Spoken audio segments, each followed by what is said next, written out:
Sammy from Dietitians of Palm Valley here, and although I'm a dietitian and I absolutely love food and nourishing people's bodies, I hate fad dieting. Welcome to Fuck Diet Culture Friday. I'm addicted to sugar, so I don't eat it. I don't eat fruit because it has too much sugar, and sugar is bad for you. I don't eat sweets, ever. I don't eat carbs.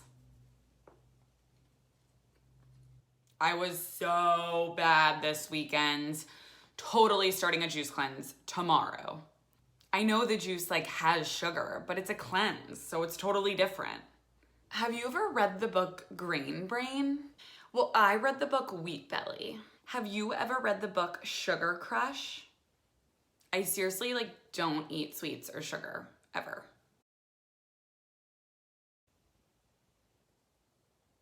I ate so many sweets last night. I'm never eating sugar again. Happy Fuck Diet Culture Friday. This is Sammy from Dietitians of Palm Valley, and this week we're talking about sugar. So I've heard from thousands of people and probably read thousands of Instagram posts that's talking about a sugar addiction and how to kick your sugar addiction and how to stop eating sugar. And the thoughts could go on and on about that. So let's talk about how sugar gets broken down into our body, right? It comes from carbohydrates. Carbohydrates can be found in grains, sweets, fruits, vegetables, and an array of other foods, but that's kind of the gist of it. All of those foods break down into something called glucose, which is a fancy word for sugar. If you restrict yourself from carbs, or more specifically, we're talking about sweets and desserts and those kind of sugary foods in this video, chances are you're going to want to binge on them.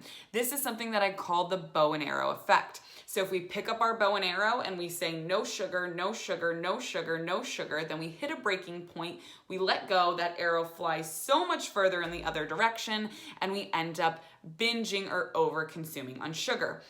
In that instance, if you're saying to yourself, shit, I shouldn't be doing this, these foods aren't allowed, you're gonna create that urgency to eat a lot of sugar in one sitting because come tomorrow, you're not allowed to eat sugar again, right? So this is a pattern that I see commonly in a lot of the clients that we work with. And the best way to beat your sugar addiction is to eat sugar and allow your body of all foods. The more that you restrict something, the more that you pull away from it, the more you're going to feel that urgency to eat. People will say, but there's research on sugar addiction. That research is done on lab rats, which were restricted of sugar. So when they were placed in front of sugar again, something that their bodies needed, of course they're gonna binge on it. That's a natural reaction. Think about if you were restricted from food for a long period of time and then you get in front of it days on end, you wouldn't be able to control yourself. So look at your habits, look at your patterns day in and day out. Are you saying to yourself that you're not allowed or shouldn't have it? If so, that's probably creating that binge and restrict cycle back and forth and back and forth. Hey there, thank you so much for watching. Make sure to go to nomorehangry.com to grab your free guide to start your anti-diet journey today. Again, go to nomorehangry.com.